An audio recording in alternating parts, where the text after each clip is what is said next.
नमस्कार विद्यार्थी।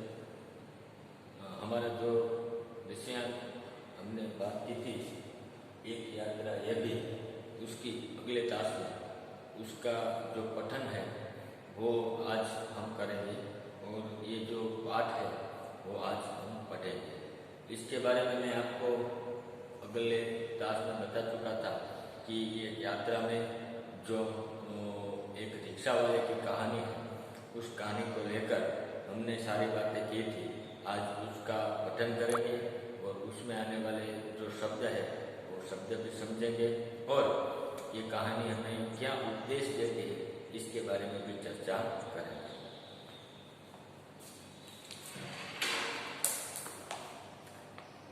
कहानी की शुरुआत करता हूँ। मैं बहुत यात्रा भीरू हूँ। मैं बहुत यात्रा भीरू। यहाँ पे एक शब्द मिलता है यात्रा भीरू, यानी कि यात्रा से डरने वाले। हमारे लेखक जो है राम दशरथ मिश्रा, वो अपनी कहानी लिखते हैं तो इस गद्य में बोलते हैं कि मुझे यात्रा से बहुत डर लगता था। कहीं यात्रा जाने की जब बात आती थी तो मन ही मन में मुझे ऐसा लगता था कि ये यात्रा में न जाओ तो कैसा रहे। ऐसे थोड़ा सा मामूली सा वो डरते थे। यात्रा पर निकलते समय डर बना होता है कि पता नहीं कैसे कैसे लोग से पाला पड़ेगा। सबसे बड़ी असमंजसता तो अनुभव होती है हंट शक किराया मांगने वाले ऑटो वालों से। कि सबसे बड़ी समस्या होती है हंट शक का मतलब निरअंकुश, जिस पर कोई अंकुश नहीं होता, ऐसे ऑटो वाले पर ज्यादा लेखकों को शंका होती है कि उसको कोई रोक टोक नहीं है, वो उससे ही परेशान ज्यादा होते हैं ऐसा उसे लगता है। लेकिन इस कहानी में एक ऑटो वाले से ही उसका मोहन नामक ऑटो वाले से ही उसका पाला पड़ेगा और उसको लगेगा कि सभी ऑटो वाले अच्छे होते नहीं। उनमें से एक ऐसा भी ऑटो वाला होता है जो दूसरे ऑटो वाला जैसा नहीं, वो अच्छा भी है। नए शहर में कैसे कैसे लोग मिलेंगे ये चिंता भी बनी होती है। तो इस बार एक डॉक्टर से मिलने के लिए ग्वालियर जाना पड़ रहा है। पत्नी साथ थी, इसलिए आशिक बनी हुई थी। स्टेशन पर उतरते ही ऑटो वाले पीछे पड़ गए। हम चुपचाप आगे बढ़ते रहे। एक नौजवान ऑटो वाला साथ लग गया। हम कुछ बोले बिना आगे बढ़ते रहे कि उसकी आवाज आई, बाबूजी आप आखिर कहाँ जाएंगे और कोई ऑटो करेंगे ही या फिर नहीं? अगर मेरा ऑटो करना है तो कहिए। उसकी जिद और आवाज में कुछ ऐसा आकर्षक महसूस हुआ कि मैंने स्वीकृति दे दी कि उसी की ऑटो में हमें जाना है। वो प्रेम भरी बातें करता रहा और हमें डॉक्टर के यहाँ पहुंचा दिया। उसके द्वारा बताए वार्षिक पैसे देकर डॉक्टर के घर की कॉल बेल बजाई कि उसको जो भाड़े का पैसा था वो पैसा दिया और फिर डॉक्टर के घर की बेल बजाई। उसको भाड़ा दे दिया था और फिर वो डॉक्टर के पास गए और घर का बेल बजाया। फिर ज्ञात हुआ कि डॉक्टर ने क्लिनिक की जगह बदल दी है।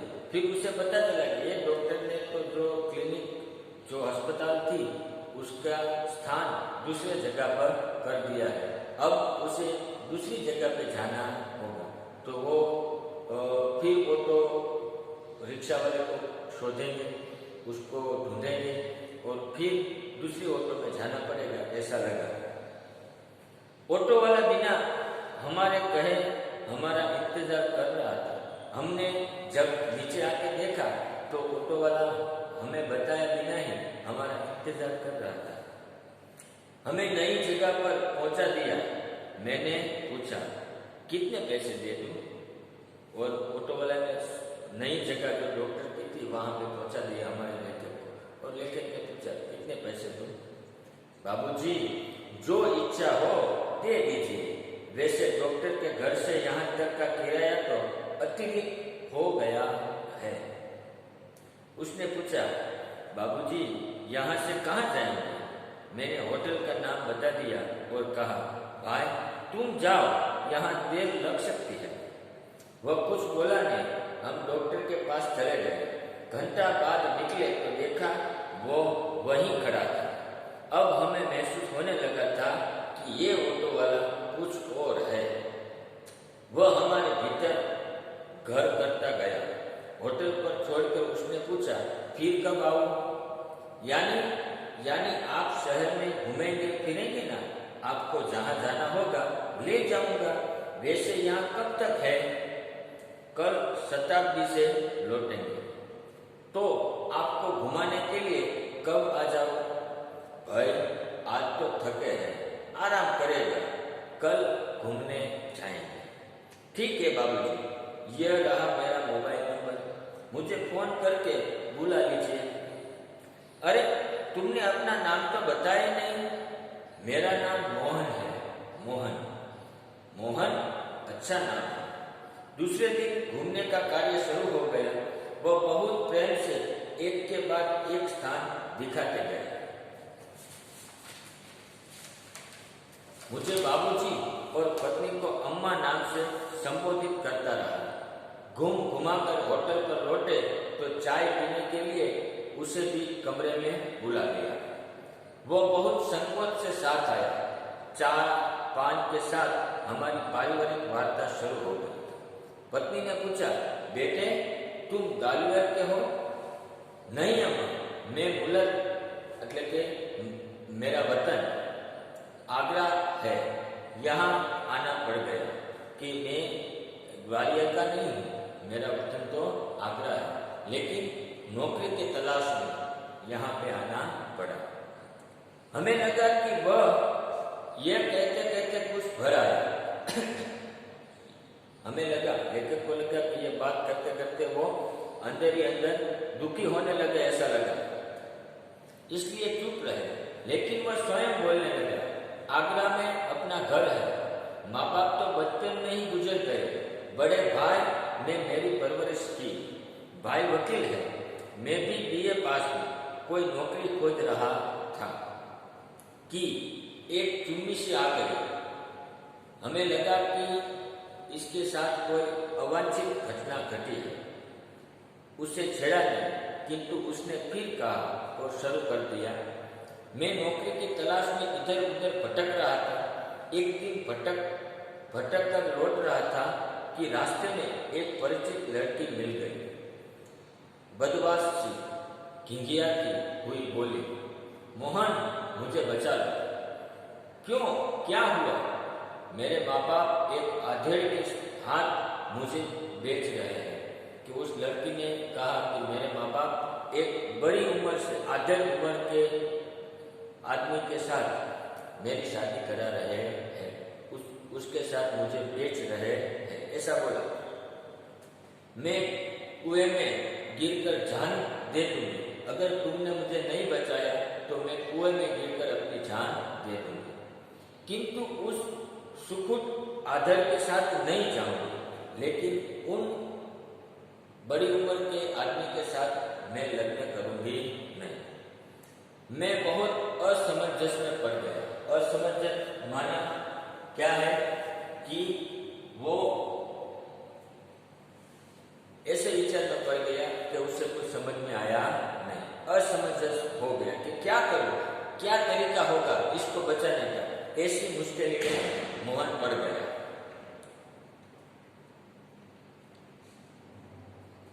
मैं बहुत असमंजस में पड़ गया, क्या करूं, कर भी क्या सकता हूं। मुझे लगा कि स्टेशन चलना चाहिए।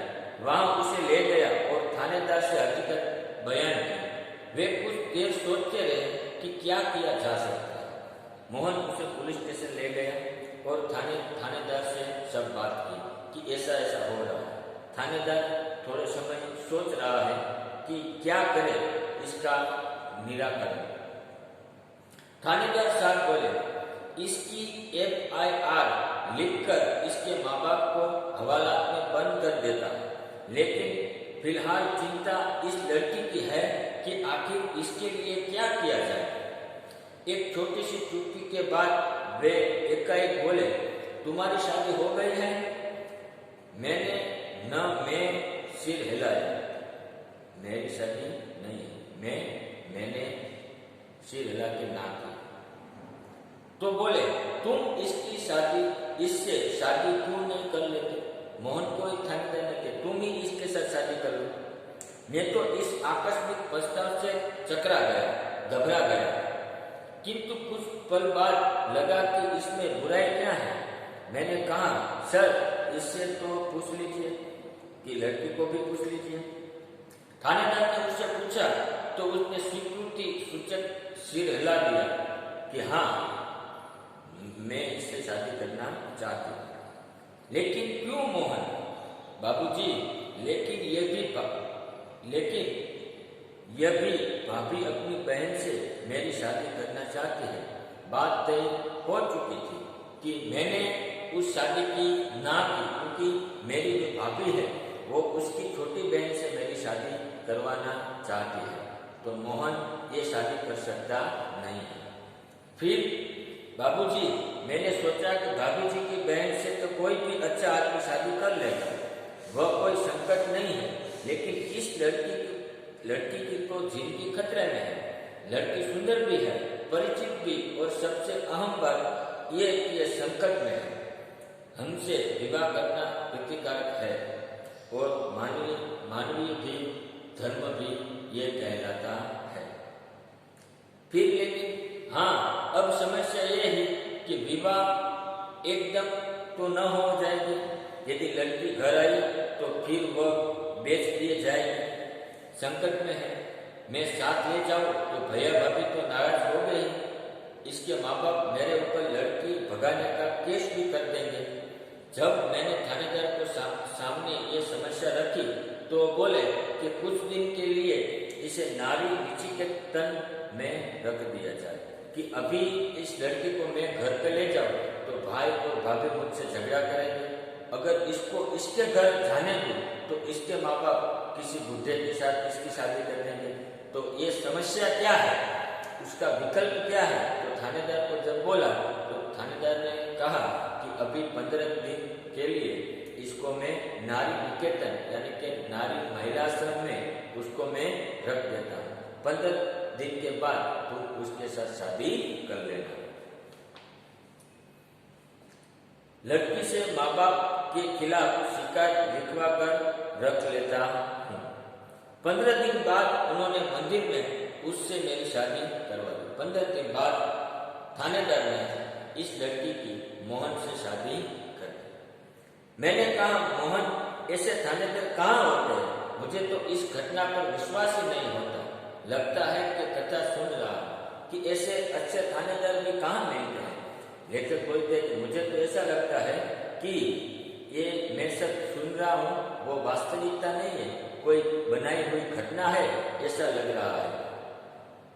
आप सही कह रहे हैं बाबूजी, लेकिन ये थानेदार कवि भी है। कवि सम्मेलनों में कविताएं पढ़ता है और इसकी कविताएं मानवीय संवेदन से भी भरी होती है। हाँ, तब ठीक है भाई, हर क्षेत्र में कोई न कोई मसीहा दिखाई पड़ ही जाता है।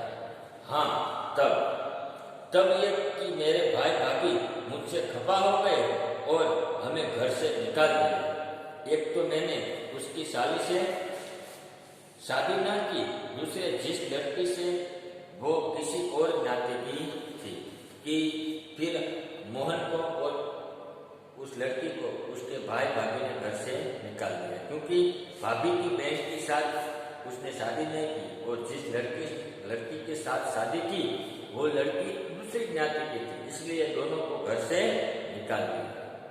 तो तुम लोग ग्वालियर आ गए? हाँ बाबूजी, आगरा में हमारा निभा होना कठिन था। पराया शहर में भले ही कोई अपना न हो, किंतु यह पराया उस अपनेपन से अच्छा है जो दिन रात अप्रीतिकर व्यवहार बनकर तन मन को उग्रित करता है। हाँ, सही कहा, सही कह रहे हो। तो ये कोई नौकरी तो रखी नहीं थी, बस ऑटो का दामन थाम लिया और उसी से सहारे चल रहा हूँ। और यहाँ पे कोई नौकरी तो थी नहीं, इसलिए मैं ऑटो चला रहा हूँ।